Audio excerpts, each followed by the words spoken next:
Doutora Wanda, qual o objetivo dessa paralisação e o que os delegados querem conseguir com isso? Bom, o nosso objetivo primordial é melhorar a estrutura da Polícia Civil no estado do Piauí.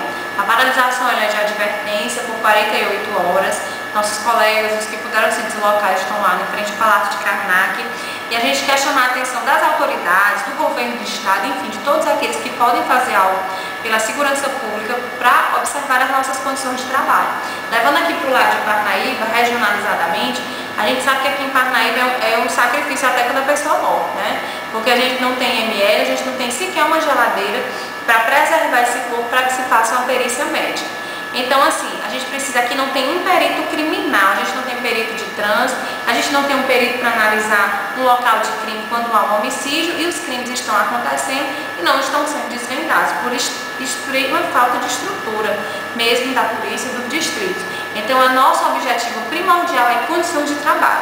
Um delegado sozinho na delegacia não tem condição de fazer nada. Ele precisa de gasolina, ele precisa de viatura, ele precisa de agentes, ele precisa de peritos. Então precisa de toda uma estrutura em conjunto para que a gente possa trabalhar. Tem delegados nos municípios, como estão colegas na regional lá de Pique, que estão respondendo por mais de 10 municípios.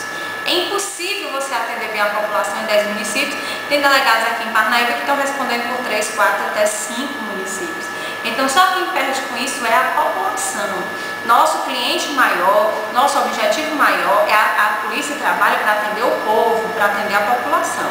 Então, a partir do momento que não se dá condição de trabalhar a polícia, né, principalmente a polícia investigativa, a polícia que desvenda crimes, a polícia civil, então o povo é que sai prejudicado. Então, a nossa ideia é sensibilizar tanto as autoridades, os governantes, aqueles que têm a chave do dinheiro, têm a chave do cofre, como também a população, para que fique do nosso lado, porque só ela é que está em prejuízo desse atendimento ruim, dessa estrutura ruim.